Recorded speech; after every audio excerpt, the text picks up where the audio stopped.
أعوذ بالله من الشيطان الرجيم.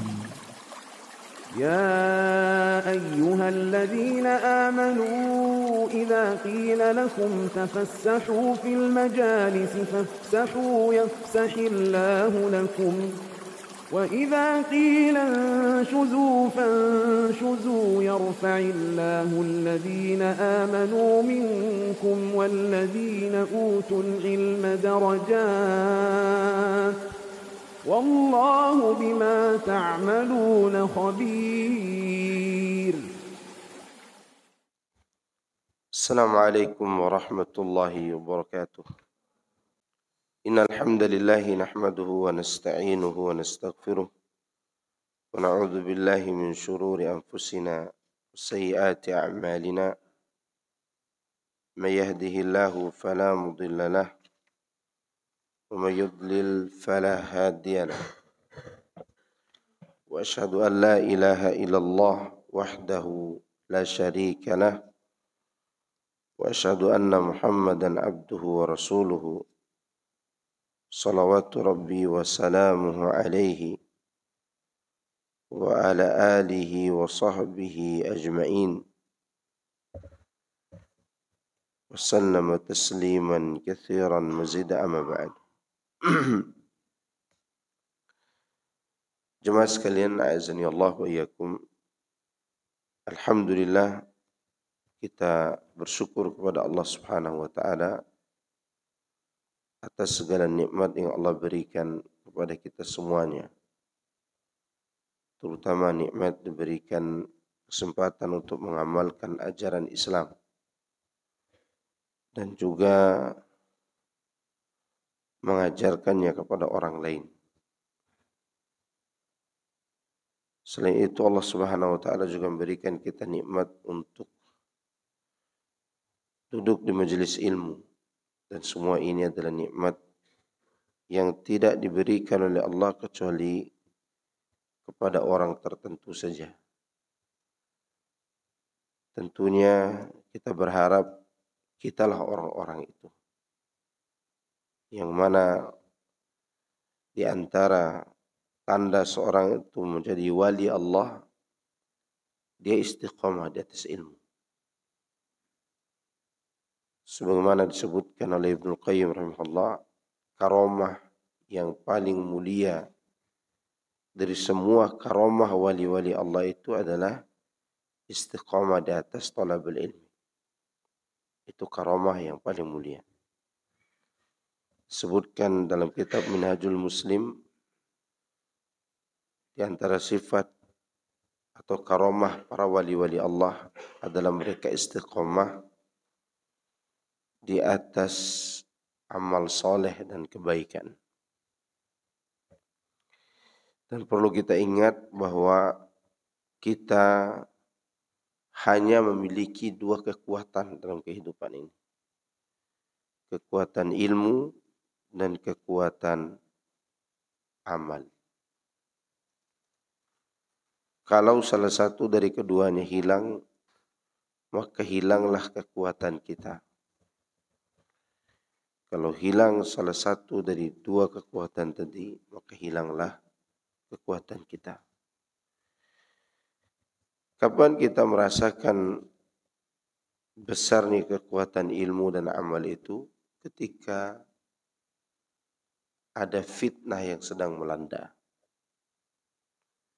Maka Nabi SAW mengatakan, badiru bil a'mali fitanan kaqita'il laylil mudlim yusbihu ar-rajulu mu'minan wa yumsi kafiran aw yumsi mu'minan wa yusbihu kafiran yabi'u dinahu bi'aradi minad dunya.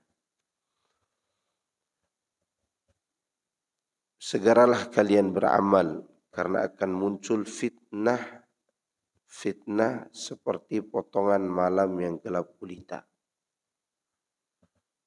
Di mana di saat itu seorang berada di pagi harinya, dia berada dalam keadaan muslim atau beriman, sorenya dia kafir. Atau sorenya dia beriman besok paginya dia kafir. Dia menjual agamanya demi mendapatkan secuil dari dunia. Lihat Nabi SAW mengatakan solusinya apa? Badiru bil amal. Segera beramal. Karena dengan itu kita akan terhindar dari fitnah yang melanda ini. Dan zaman ini adalah zaman fitnah. Kalau kita tidak menyikapi dengan ilmu dan amal, maka kita akan jatuh dalam kesesatan. Coba untuk perhatikan kondisi kita saat ini. Entah itu politik dalam negeri maupun politik internasional. Itu fitnahnya merata di mana-mana. Ya. Bahkan orang-orang yang mengaji, mungkin ngajinya setengah-setengah. Ngajinya itu sekali dalam tablik akbar saja. Karena kita begitu kan. Kalau tablik akbar itu kayak konser, banyak orang hadir. Suruh datang. Tapi kajian rutinnya asyik dia berdagang. Ya, bahkan sebagian mengaji menjadikan ustadznya sebagai brand ambasador. Sehingga ketika timbul fitnah, dia juga ikut arus. Seperti buih. Ya. Ini menunjukkan bahwa ilmu belum kuat. Sekarang banyak orang bingung nih tentang apa Palestina. Gimana cara berdoanya? Doa aja dia bingung dia. Kalau berdoa ya Allah menangkanlah pasukan yang merangi Yahudi. Itu pasukan yang menyerang Yahudi itu sebagiannya tukang penghina Abu Bakar, Umar dan Utsman. Gimana cara doanya?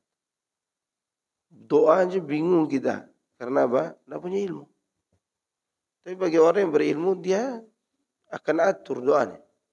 Ya Allah menangkanlah, tolonglah orang-orang yang lemah di Palestina dengan cara Engkau. Ya kan? Allah akan menolong dengan cara dia. Atau misalnya pasukan dari Lebanon itu orang Syiah,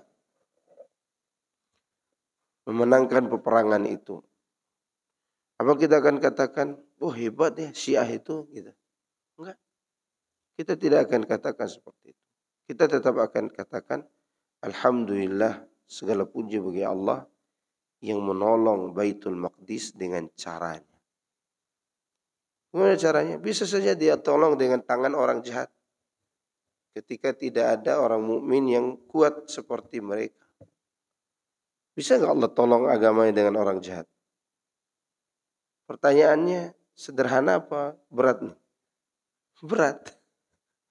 Sekarang kita berkata, bisa nggak Allah menolong agamanya dengan tangan orang jahat?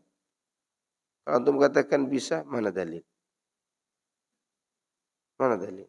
Allah menolong agamanya dengan tangan orang jahat.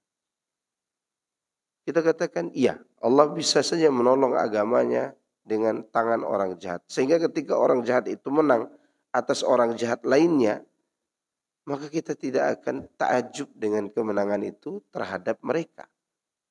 Tetapi kita akan memuji Allah yang menolong agamanya dengan cara dia sendiri. Apa saja dia caranya? Terserah Allah. Ya. Lihat bagaimana Allah menolong Bani Israel dari kejaran Firaun dengan apa? Dengan air laut. Allah menolong para Nabi Hud, Nabi Saleh dengan kejadian angin dan dilemparkan pakai batu yang panas. Atau kaum Nabi Lut dibolak-balikan buminya. Itu semua adalah cara Allah SWT mengalahkan apa? Musuhnya. Tapi terkadang Allah kalahkan musuh dengan tangan apa? Musuhnya juga. Mana contoh? Ada yang bisa datangkan contoh. Ini muqaddimah dulu nih. Contohnya ketika Ashabul Ukhdud, raja yang zalim di Yaman, membunuh orang-orang yang beriman kepada Allah dan agama Nabi Isa di tahun 523 Masehi.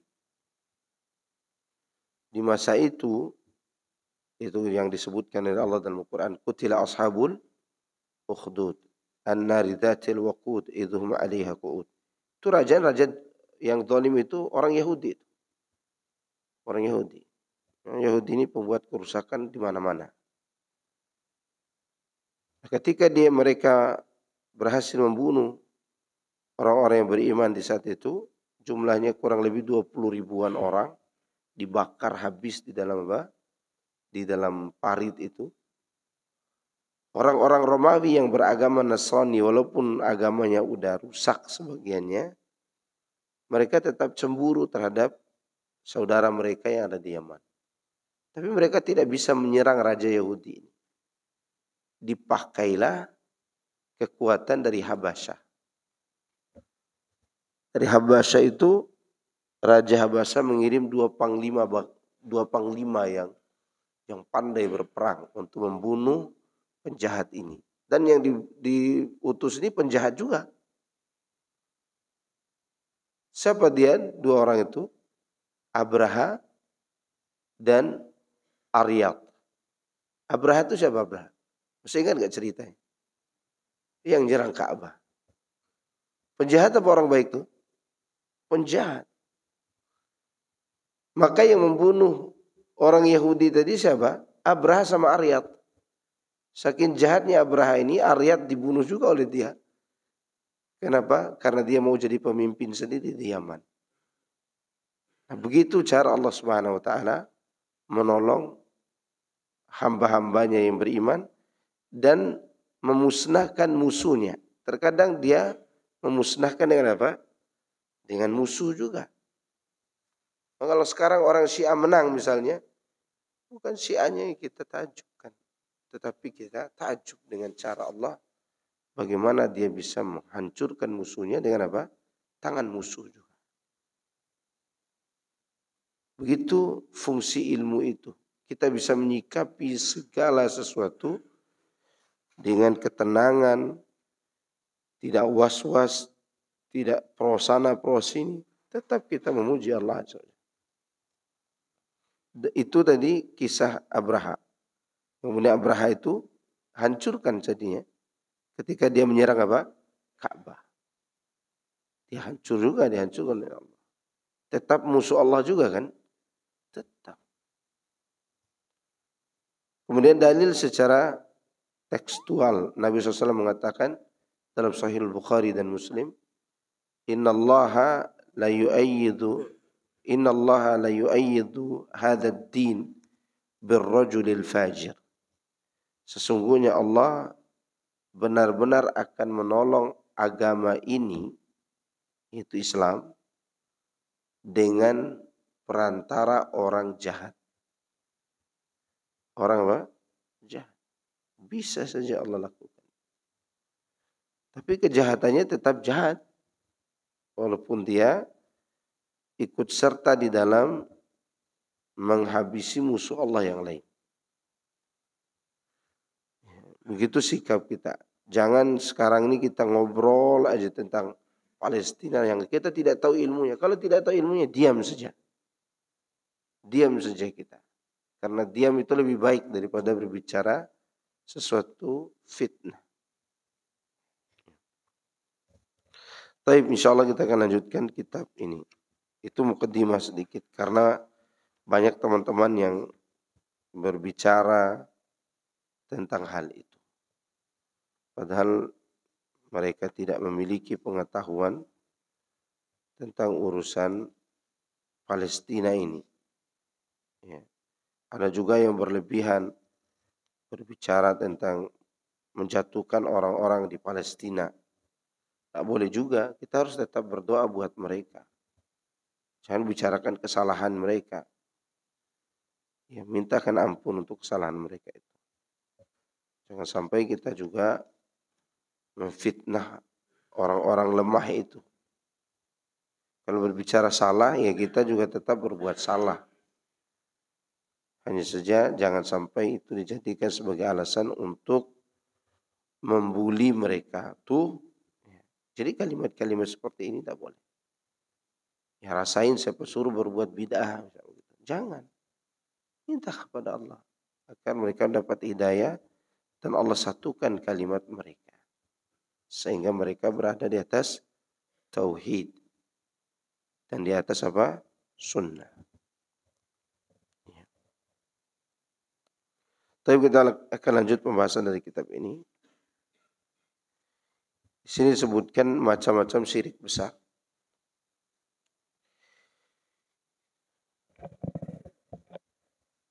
Syirik itu ada dua macam. Kita sudah sampaikan sebelumnya, syirik kecil dan syirik besar. Syirik besar bertentangan dengan tauhid secara totalitas.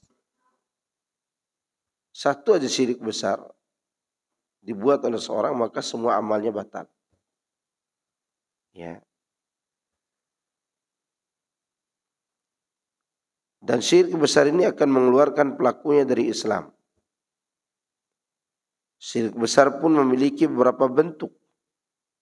Sebagian darinya telah dijelaskan. Yaitu ada yang dilakukan di atas kuburan dan masih ada bentuk-bentuk lainnya. Jadi sebagian yang dijelaskan itu adalah syirik yang dilakukan di atas kuburan. Perlu kita ketahui dulu ikhwan fillah jazakumullah, agar kita faham tentang syirik ini ada 4 hal yang harus kita pahami. Pertama, orang musyrik dulu mengakui Allah itu sang pencipta. Orang musyrik dulu itu mengakui Allah itu sang pencipta. Ya.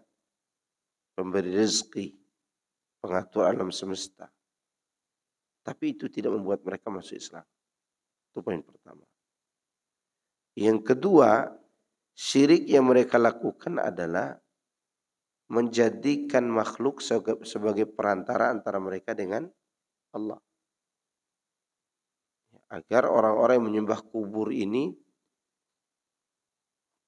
mereka sadar bahwa syirik orang musyrik dulu itu seperti mereka lakukan saat ini. Membuat wasilah antara diri mereka dengan siapa? Allah.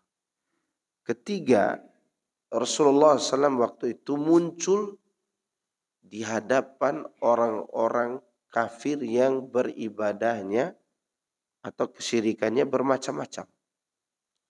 Ada yang menyembah berhala, ada yang menyembah malaikat, ada yang menyembah para nabi, ada yang menyembah matahari dan bulan, ya.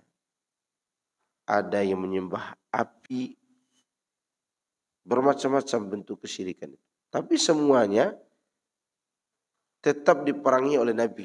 Tidak pilih. Semua diperangi. Kenapa? Walaupun berbeda-beda macam kesyirikan mereka, tetap mereka itu dianggap musuh Allah. Kemudian yang keempat, kesyirikan di zaman ini lebih parah daripada kesyirikan di zaman dulu. Kalau zaman dulu mereka berbuat syirik ketika mereka lapang. Saat sempit mereka berdoa hanya kepada Allah.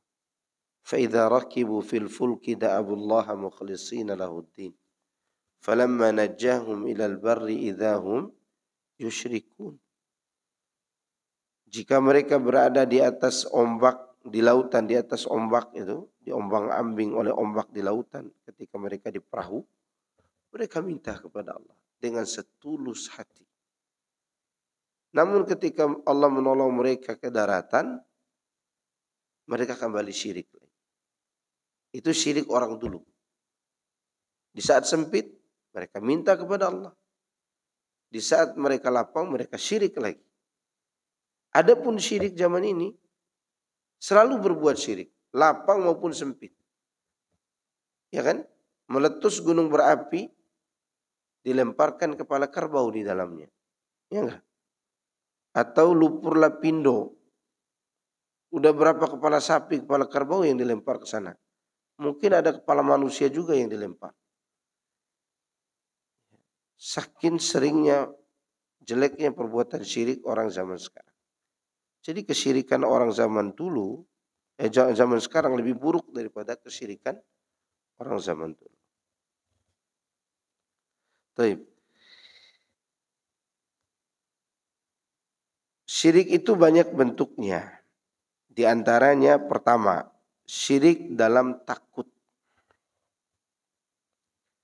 Takut sebagaimana yang didefinisikan ulama adalah dugaan terjadinya sesuatu yang tidak disukai melalui tanda yang diduga atau yang diketahui. Jadi syirik takut ini terjadi bila takut pada sesuatu membuat kita menyembahnya. Tapi kalau kita lihat definisi takut, takut itu adalah dugaan terjadi sesuatu yang tidak disukai. Sampai di sini tidak masalah sebenarnya. Kalau takutnya tabi'i. Kalau takutnya apa? Tabi'i. Dan takut itu terjadi melalui adanya tanda yang ditakuti atau yang diduga, ya, atau diketahui dengan ilmu. Jadi ada yang ditakuti hanya sekedar dugaan, ini ditakuti ini. Jangan-jangan gitu. Tapi ada sesuatu yang ditakutinya dengan ilmu. Udah pasti dia ditakuti. Takut itu ada 3 macam. Nah ini baru kita tahu mana yang syirik dan mana yang tidak. Pertama takut khafi. Takut yang bersifat rahasia, tersembunyi. Yaitu takut kepada selain Allah berupa berhala atau togut.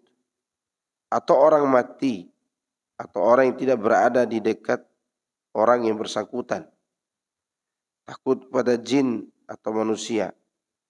Di mana takut itu ada perasaan bahwa mereka akan menimpakan kepadanya sesuatu yang tidak diinginkan.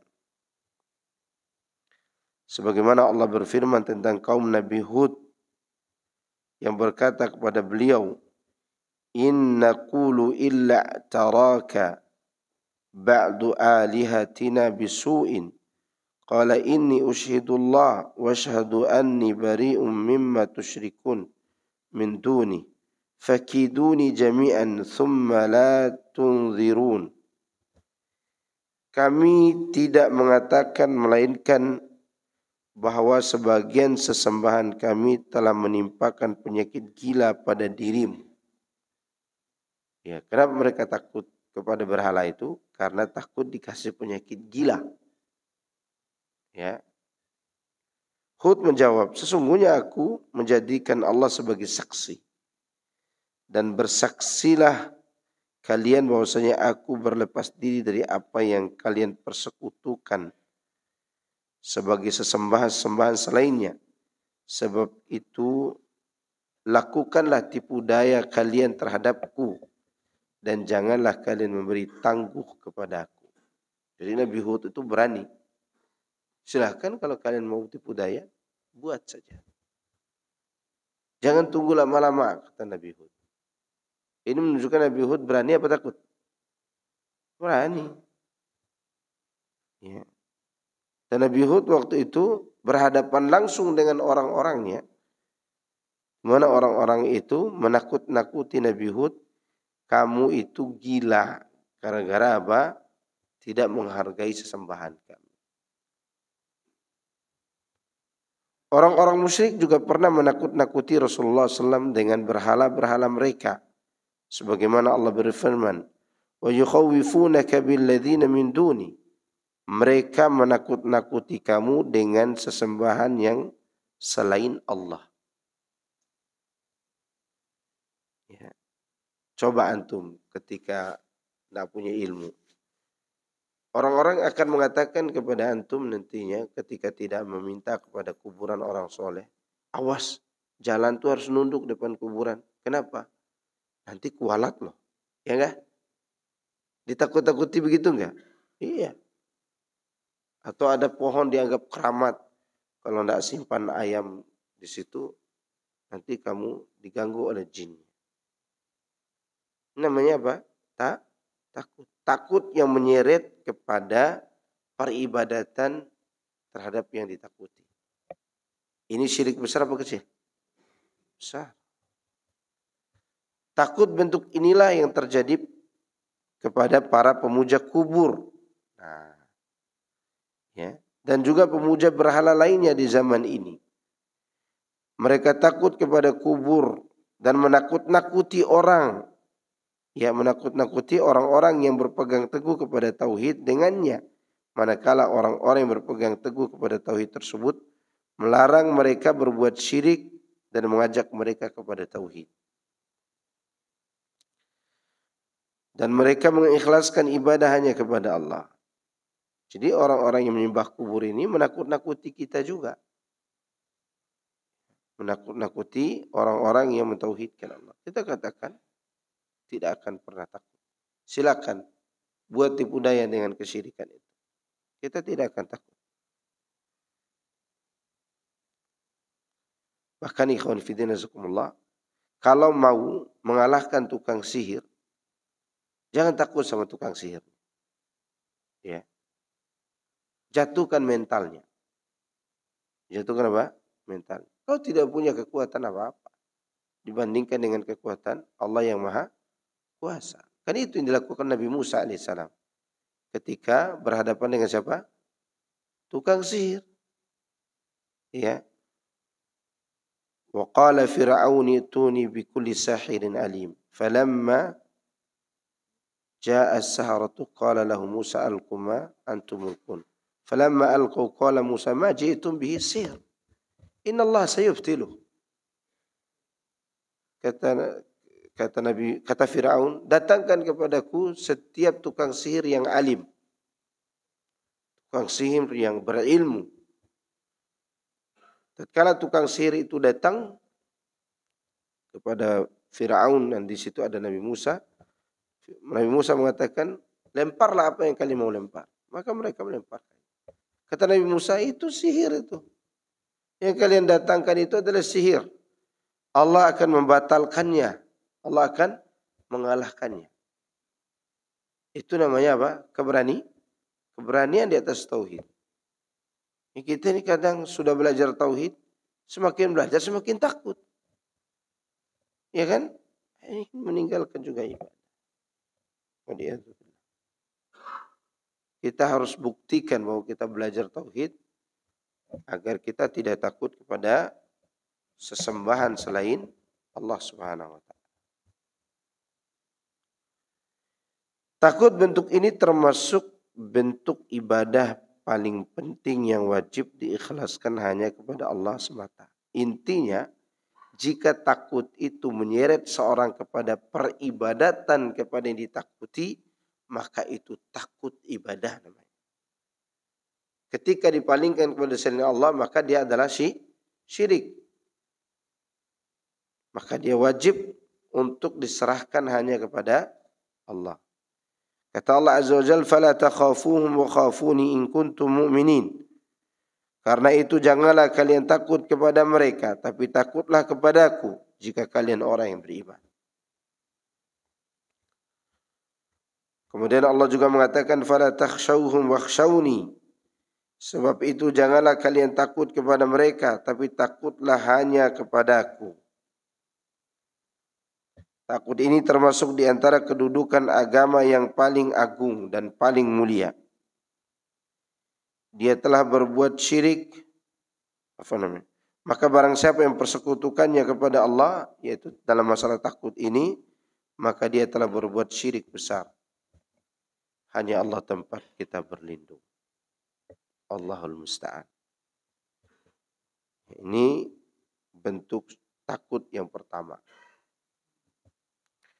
Kemudian di antara bentuk takut adalah seorang meninggalkan apa yang wajib atasnya karena takut kepada sebagian manusia. Tadi takut kepada sesembahan selain Allah. Sekarang meninggalkan sesuatu ketaatan atau kewajiban karena takut kepada sebagian manusia. Takut seperti ini adalah haram. Takut seperti apa? Haram. Termasuk syirik kecil. Inilah yang disebutkan dalam firman Allah, alladzina qala lahumun nas innan nas qad jama'u lakum fakhshawhum fazadahum imana wa qalu hasbunallah wa ni'mal wakil fanqalabu bi ni'matin minallahi wa fadl lam yamsashum su'un wattaba'u ridwanallah wallahu dzu fadlin azim. Innama dzalikumus syaitanu yukhawifu awliya'ah fala takhafuhum wa khafuni in kuntum mu'minin. Orang-orang yang mentaati Allah dan Rasulnya, yang ketika ada orang-orang yang mengatakan kepada mereka, di mana orang-orang yang mengatakan itu adalah orang munafik. Orang-orang Quraisy telah mengumpulkan pasukan untuk menyerang kalian. Karena itu takutlah kepada mereka, kata orang munafik. Ternyata ucapan itu malah menambah kekuatan iman kaum mukminin. Dan mereka menjawab, cukuplah Allah menjadi penolong bagi kami. Dan dia sebaik-baik pelindung. Maka mereka kembali dengan nikmat dan karunia yang besar dari Allah. Mereka tidak ditimpa suatu bencana dan mereka mengikuti keridhaan Allah. Allah mempunyai karunia yang besar. Sesungguhnya mereka hanyalah setan-setan yang menakut-nakuti kalian dengan teman-temannya yang dari kalangan manusia. Teman-teman setianya. Karena itu janganlah kalian takut kepada mereka, tapi takutlah kepada Aku jika kalian orang yang beriman. Jadi kita ini kadang ditakut-takuti. Ya, misalnya jangan ente panjangkan jenggot, jangan ikut kajian, jangan nanti ente dicap Wahabi. Itu ditakut-takutin enggak? Ditakut-takuti. Sehingga antum enggak mau datang kajian. Kenapa enggak ngaji? Nanti dibilang Wahaboy lagi. Itu namanya takut melakukan kewajiban karena takut kepada manusia. Enggak boleh. Kita tetap harus belajar agama ini. Misalnya baru saja terjadi bom yang dilakukan oleh teroris. Yang ciri-cirinya adalah suka ke masjid, suka baca Quran, jenggot dikit, ya, atau jenggotnya banyak. Karena takut dibilang dikata-katain orang, tidak ke masjid, tidak baca Quran lagi, tidak lagi mengikuti sunnah Nabi. Ini haram hukumnya. Maka Allah katakan di sini, innama dzalikumus syaitan yukhawwifu awliya. Yang demikian itu adalah hanyalah syaitan yang menakut-nakuti kalian dengan perantara wali setianya dari kalangan manusia. Pengikut setianya dari kalangan apa? Manusia. Takut-takut. Ya.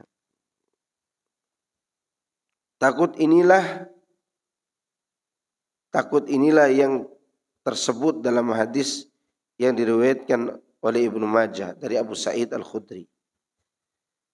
Dari Rasulullah SAW bahwa beliau bersabda, la yahkiru ahadukum nafsahu. Qalu ya Rasulullah, kaifa yahkiru ahaduna nafsahu? Qal yara amran lillahi alaihi fihi maqalun, thumma la yaqulu fihi. فيقول الله له يوم القيامة منعك أن تقول في كذا وكذا فيقول خشية الناس فيقول فإياي كنت أحق أن تخشى. Janganlah seorang di antara kalian merendahkan dirinya sendiri. Perhatikan hadisnya. Jangan salah seorang di antara kalian merendahkan apa? Dirinya sendiri. Para sahabat bertanya, ya Rasulullah, bagaimana seorang di antara kami merendahkan dirinya? Nabi SAW menjawab, dia mengetahui suatu perkataan yang wajib untuk Allah, wajib untuk disampaikan, tetapi dia tidak mengatakannya. Maka Allah akan berkata kepadanya di hari kiamat nanti dan bertanya, apa yang menghalangi kamu mengucapkan perkataan ini di jalanku? Begini dan begini. Dia menjawab, Dulu aku tidak mengatakannya karena takut omongan manusia. Ya. Allah berfirman, semestinya dulu itu yang paling berhak kau takuti adalah aku. Sekarang misalnya ada ustadz tidak berani ngomong kullu bid'atin dhalalah wa kullu dhalalatin finnar. Kenapa? Takut dikata-katain manusia. Tidak boleh, dia harus menyampaikan. Itu ucapan apa itu? Ucapan wahyu sabda Rasulullah SAW. Tidak boleh ngomong bid'ah yang nanti antum tidak bisa kajian di sini lagi. Ngomong aja, ngapain takut? Ya, nggak boleh ngomong syirik, nanti antum tidak akan ngisi lagi di sini. Ngomong saja. Karena sebagian dai kondang ini takut bicara tauhid, takut bicara syirik, takut tidak diundang lagi. Bukan takut diomongin orang juga. Takut tidak diundang lagi di masjid itu. Kita katakan kalau kita tidak diundang di satu masjid, masih ada ribuan masjid yang akan mengundang kita. Tempat kita apa isi? Kajian. Ngapain takut? Ya. Ada lagi yang takut kalau bicara sesuatu kebenaran ini nanti tidak bisa nih jadi dai entertainment. Ya. Dai plus doi gitu kan ada. Dai plus doi. Ya tidak berani ngomong apa yang dia tahu. Karena khawatir diomongkan oleh orang. Kenapa ente tidak ikut tahlilan? Kenapa ente ikut-ikutan tahlilan berbuat bid'ah itu? Apa kata tetangga Pak Ustadz? Nanti khawatir dibicarakan oleh tetangga. Berarti antum takut kepada siapa? Tetangga. Masalah antum sudah tahu. Sudah tahu nih. Ini perbuatan bid'ah. Takut dikatain orang, akhirnya berbuat bid'ah juga. Tidak usah takut omongan orang. Omongan orang itu tidak akan pernah berhenti. Antum ikut kesalahan atau tidak ikut kesalahan, tetap diomongkan oleh siapa? Orang. Ya. Oleh karena itu, ikuti fa iyaya kunta ahaqqa an takhsha. Seharusnya dulu itu kau lebih takut kepadaku. Itu harus kita ingat. Jangan kita jatuh dalam perbuatan. Maka para ulama kita itu, mereka tidak takut berbicara tentang kebenaran. Walaupun dihina-hina, dicaci maki. Ya. Mereka tetap berbicara apa? Kebenaran. Yang ketiga, di antara bentuk takut adalah takut tabi'iyah. Takut apa? Tabiat namanya. Jadi kita ditabiatkan takut. Ya. Itu takut pada musuh atau hewan buas atau yang semisalnya. Takut yang wajar gitu. Ini tidak tercela. Sebagaimana Allah berfirman tentang Nabi Musa setelah dia membunuh salah seorang dari Bani Kipti. Orang Kipti itu orang Mesir asli. Tentu kalau dia Mesir asli berarti dia bagian dari pengikut Firaun waktu itu. Dibunuh oleh Nabi Musa. Nabi Musa pun dikabarkan oleh temannya bahwa mereka sedang mencari engkau. Maka dia keluar diam-diam dalam keadaan takut. Fakharaja minha khaifan yataraqqab. Nabi Musa keluar dari kota itu dengan rasa takut. Dan dia keluar dalam keadaan waspada. Ya, keluar diam. Takut semacam ini wajar atau tidak? Wajar, karena tidak ada kewajiban yang dia tinggalkan. Ya. Dia takut tabi'i.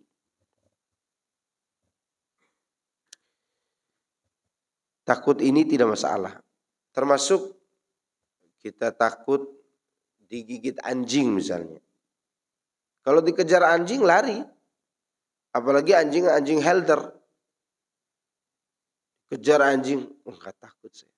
Saya hanya takut kepada Allah. Sebentar lagi antum dicincang sama anjing. Ya. Atau lagi naik gunung gunung gede, Pangrango, ya kan? Katanya di situ masih banyak macannya ya. Ya. Katanya di situ masih banyak. Kalau ketemu macan, antum lari apa diam? Lari. Kalau antum katakan, saya tidak takut, hanya takut kepada Allah saja. Ya kalau tidak hilang jantung antum. Jadi tetap takut seperti itu.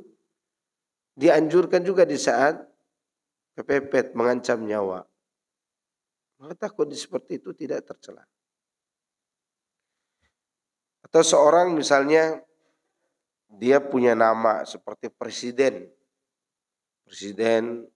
panglima tentara, Kapolri, dia makan di tempat tertentu atau minum, dia periksa dulu air, takut dia minum, khawatir ditaruh racun.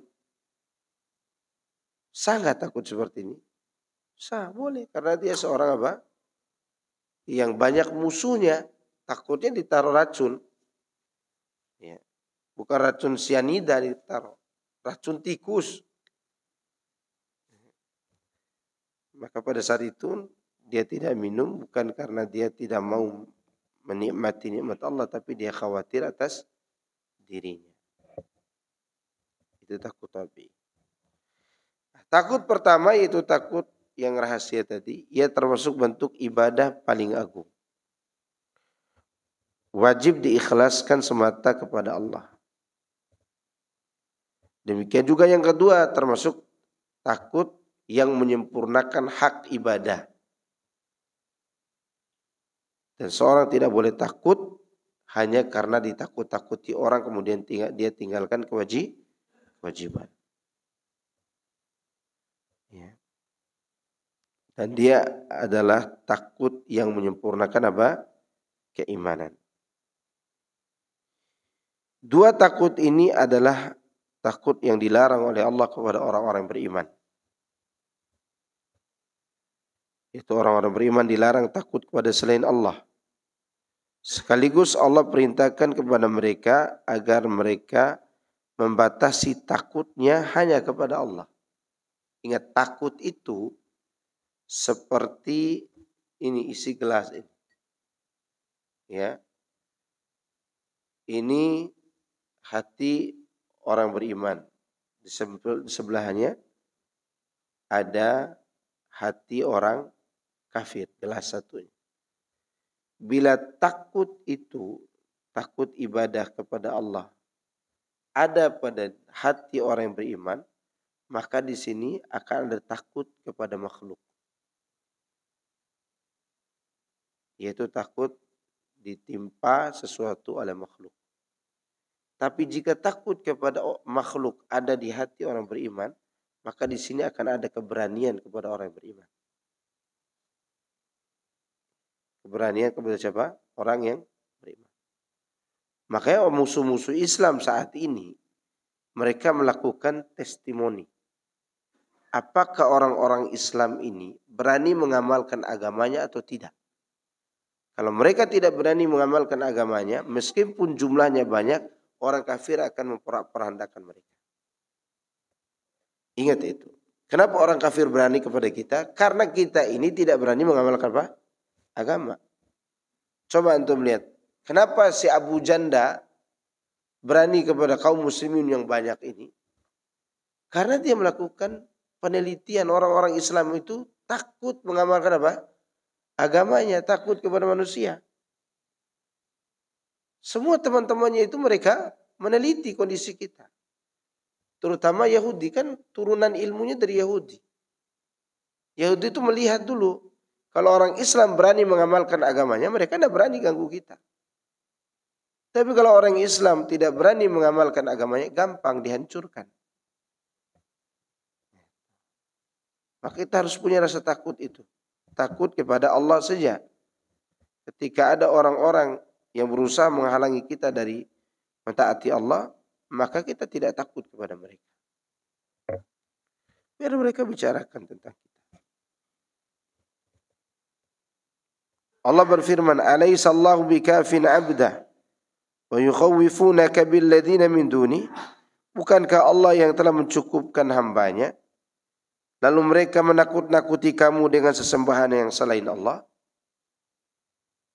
Kan Allah yang mencukupi pertolongannya kepada hamba-hambanya. Ngapain takut kepada selain Allah?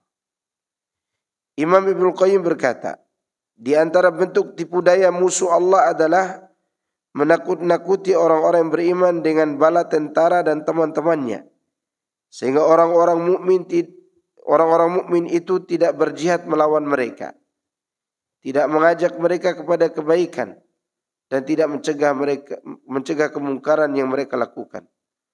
Allah mengabarkan bahwa hal itu termasuk tipu daya setan dan tipu daya untuk menakut-nakuti. Allah melarang kita takut kepada mereka. Bila iman seorang hamba kuat, maka dia tidak takut kepada wali-wali setan. Sebaliknya, bila imannya lemah, maka takutnya kepada wali-wali setan itu akan kuat. Ya, lihat. Kita ini ditakut-takuti oleh setan dengan musuh dari kalangan manusia. Ya. Apa yang kita ditakut-takuti saat ini di dunia? Kenapa orang Islam tidak berani berjihad? Ditakut-takuti dengan nuklir. Ya kan? Sekarang pertanyaan itu, nuklir itu di mana? Ditaruh di mana? Mungkin hanya di foto-foto. Kalau mereka ledakkan nuklir, apa keuntungannya? Bisa tinggal di bulan. Kan nuklir itu kalau diledakkan habis kan? Gitu ceritanya kan? Berarti dunia ini habis.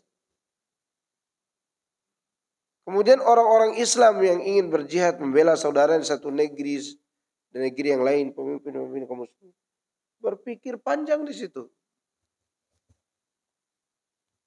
Sehingga timbul rasa takut kepada negara adidaya. Takut pada Amerika, takut pada ini, takut pada itu. Ini jadi jihad. Oleh karena itu, Ibnu Qayyim mengatakan di sini, orang-orang mukmin itu ditakut-takuti, tidak berani berjihad melawan musuh. Kan ditakuti sekarang apa tadi? Bom nuklir. Ya, negara-negara yang diberitakan bahwa mereka membuat nuklir itu ditakuti oleh negara-negara lain. Ya, termasuk gaya-gaya menakut-nakuti sebenarnya. Mereka sendiri juga takut meledakkan bom itu. Mau tinggal di mana mereka? Ya. Misalnya mereka meledakkan Indonesia ini. Sedangkan Indonesia ini termasuk salah satu paru-parunya alam. Karena di sini banyak hutan. Ya, kalau paru-parunya hilang, gimana? Mati sesak napas manusia. Ini gaya-gaya apa? Setan menakut-nakuti orang-orang yang beriman. Oleh karena itu Allah menyebutkan tentang sifat orang yang beriman. Innama ya'muru masajidallah man amana billahi wal yaumil akhir wa aqama salata wa ata zakata wa lam yakhsha illallah fa asa ulaika ay yakunu minal muhtadin. Sungguhnya yang memakmurkan masjid-masjid Allah itu hanyalah orang-orang yang beriman kepada Allah dan hari akhirat, serta melaksanakan solat, menunaikan zakat dan takut hanya kepada Allah dan dia tidak takut kecuali kepada Allah saja. Maka mudah-mudahan mereka termasuk orang-orang yang mendapatkan petunjuk. Surat At-Taubah ayat 18. Di sini Allah menyebutkan yang memakmurkan masjid Allah, yang menghidupkan ibadah. Apa sumber mereka menghidupkan ibadah itu? Sumbernya adalah muncul dari keimanan. Kemudian mereka melakukan amal-amal yang wajib. Sementara itu mereka tidak takut kecuali hanya kepada Allah. Jadi Allah mengabarkan bahwa mereka memakmurkan masjid-masjid Allah. Bahwasanya yang memakmurkan masjid-masjid Allah itu hanyalah orang-orang yang beriman kepada Allah dan hari kiamat. Orang-orang yang beriman dengan hati mereka, beramal soleh dengan anggota tubuh mereka. Mereka memurnikan rasa takutnya hanya kepada Allah semata, bukan kepada selainnya.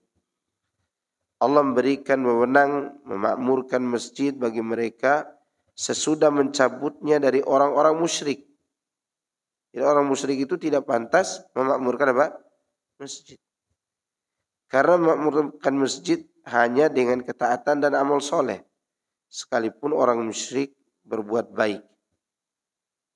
Ya, orang musyrik walaupun dia berbuat baik, mereka tidak bisa memakmurkan masjid. Buktinya mereka pernah mengkotori Masjidil Haram dengan apa? Berhala.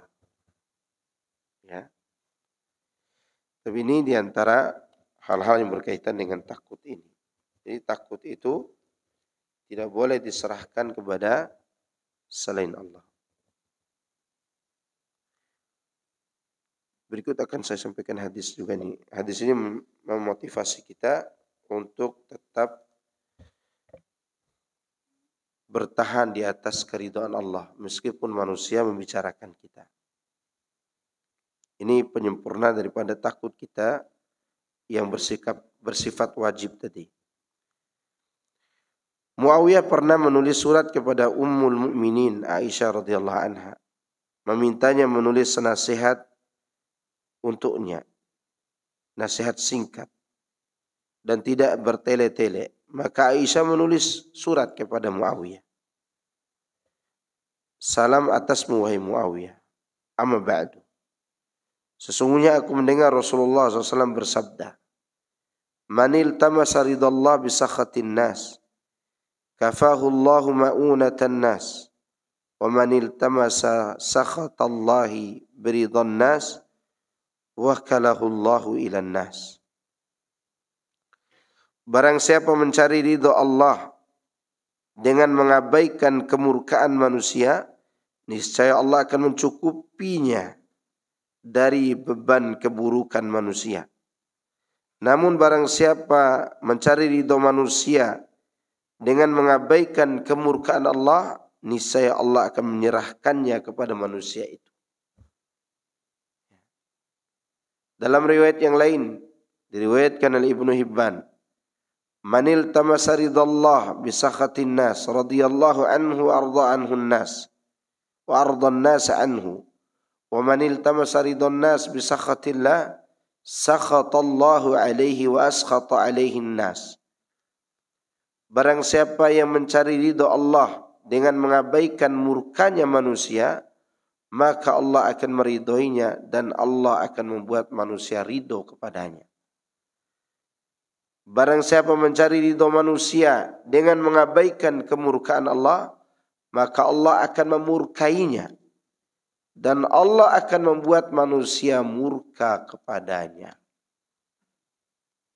Ya. Syekhul Islam Ibnu Taimiyah berkata, Aisyah menulis surat kepada Muawiyah dan menurut satu riwayat bahwa Aisyah memarfu'kan hadis ini kepada Nabi sallallahu alaihi wasallam. Ya, jadi menurut Ibnu Taimiyah hadis tadi surat Aisyah ya kepada siapa? Muawiyah. Namun hukum hadisnya marfu kepada Nabi sallallahu alaihi wasallam. Jadi hadis ini menunjukkan bahwa selama kita mencari ridho Allah, meskipun manusia tidak suka, biarkan saja, tidak usah kita pedulikan. Karena kita ini kalau terlalu peduli dengan ucapan manusia, bisa tertimpa penyakit gula. Tahu penyakit gula? Orang tuh kadang sakit itu karena apa? Karena memikirkan ucapan apa? Manusia. Kena jantung kita, kena ini kita. Rusaklah pikiran kita gara-gara itu. Enjoy saja itu. Yang penting apa? Mengikuti ridho Allah. Antum ikuti sunnah, ikuti. Datang ke pengajian, datang. Orang ngomongin antum tentang Wahabi, nikmati saja. Atau dipanggil Wahaboy, nikmati saja. Anggap saja masih anak muda, playboy. Ya. Semua itu dibiarkan saja, itu omongan. Dan dia tidak akan mudaratkan kita. Terkadang kita takut diomongkan oleh orang. Maka ingat hadis Nabi tadi. Di mana Allah akan bertanya di hari kiamat. Kenapa kau tidak mau berbicara terus terang tentang kebenaran? Dia katakan karena takut pada manusia. Allah katakan, sungguhnya dulu di dunia selayaknya engkau lebih takut kepada aku. Itu mengenai rasa takut ini. Jadi takut itu ada dua yang harus kita perhatikan sebagai hak Allah. Takut ibadah, takut yang menyeret seorang beribadah kepada yang ditakuti, dan takut yang membuat dia menjauhi kewajiban. Jangan sampai dua hal ini diserahkan kepada selain Allah. Yang pertama, jika diserahkan kepada selain Allah, dia jatuhnya syirik besar. Yang kedua, dosa besar. Nah, yang ketiga adalah takut tabi'i. Dan itu boleh, tidak masalah. Tapi saya kira cukup itu yang berkaitan dengan apa? Rasa takut. Jadi takut itu ada berapa? 3. Yang pertama, takut yang menyeret seorang beribadah kepada yang ditakuti. Kalau itu diserahkan kepada selain Allah, jatuhnya apa? Syirik besar. Yang kedua, takut yang bersifat wajib. Itu seorang takut melakukan sebuah kewajiban karena khawatir kepada manusia. Dan itu hukumnya haram. Yang ketiga, takut tabi'i. Takut tabi'i juga harus dirinci. Ada orang takut tabi'i kepada jin misalnya. Kalau dia sekedar takut kepada jin, takut merinding gitu, ya, dan tidak membuat dia jauh dari Allah, maka itu tidak masalah. Tapi kalau karena takut kepada jin, tidak jadi ke masjid waktu subuh, nah ini tercela juga nih. Kenapa tidak ke masjid? Ada pohon beringin di samping itu. Ya. Di mana-mana ada jin. Maka tidak perlu takut.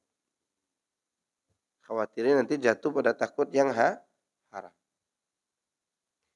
Perlu anak kasih tahu ke antum, jin itu tidak memiliki kekuatan jika kita dekat kepada Allah. Kalau dia takut-takuti kita dengan pocong misalnya gitu kan. Kan sekarang ini ada prank-prank pocong itu kan. Tampar aja itu. Ya. Karena jin itu kalau dia menampakkan diri, berarti dia keluar dari perbatasannya, ya enggak? Apa lingkungan jin? Lingkungannya tidak bisa dilihat. Namanya jin. Jin itu kan dari 3 huruf. Jim, nun, nun.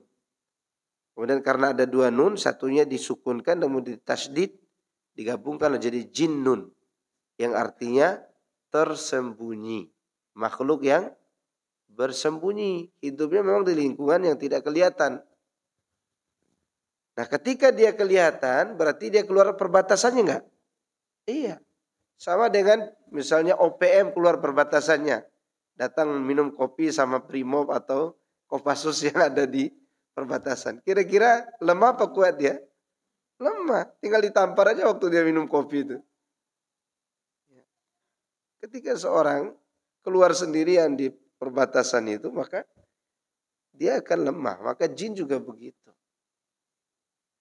Ya, tidak usah banyak takut kepada jin. Bahkan ada sebagian orang takut ke kamar mandi. Dia akan berani kalau diantar istrinya. Subhanallah. Namanya cemen.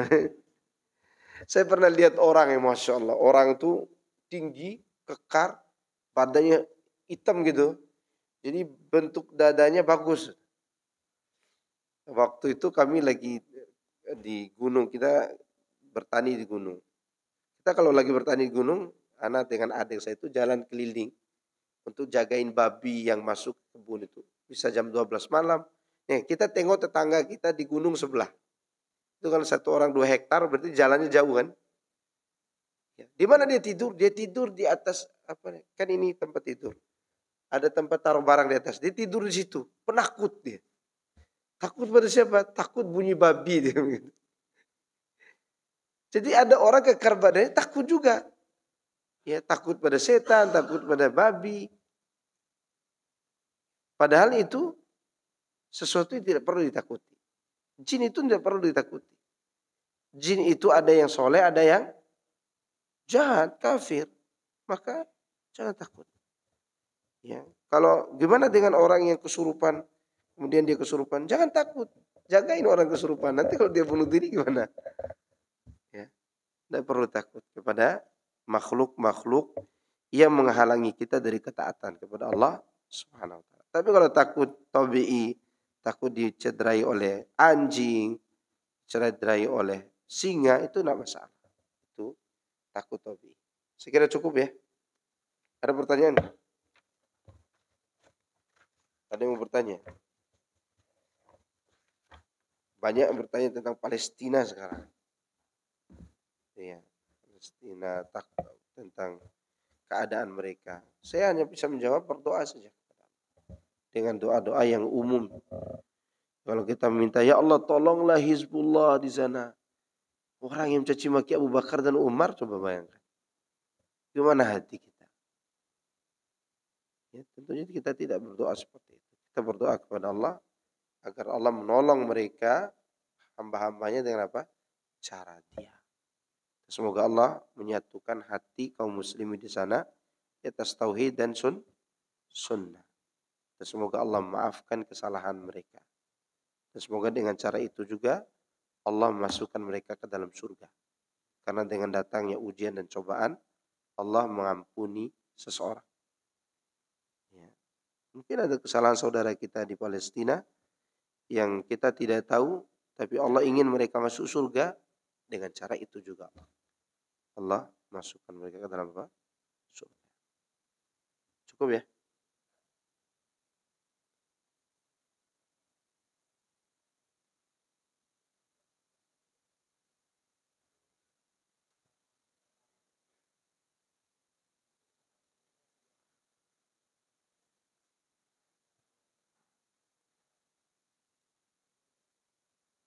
Wallahu a'lam, karena anak tidak melakukan riset di sana. Anak kalau tidak tahu tentang kondisi keadaan di sana tidak berani. Kalau sekedar baca di media sosial, anak tidak bisa menjadikan sebagai rujukan untuk berbicara. Tentu kalau dikatakan apa saja madhab mereka, manhaj mereka, ya tentu di mana-mana sama seperti di Indonesia dan yang lain. Ya. Tapi untuk bicarakan dominannya apa, wallahu a'lam. Ya, kita hanya bisa berdoa tadi. Makanya para ulama kita kalau berdoa, ya Allah satukan kalimat mereka. Satukan mereka di atas kalimat tauhid, di atas sunnah. Dan menangkanlah mereka dengan cara yang kau miliki. Ya. Ada lagi? Cukup ya. Subhanakallahumma wa bihamdika. Asyhadu an la ilaha illa anta astaghfiruka wa atubu ilaik. Assalamualaikum warahmatullahi wabarakatuh.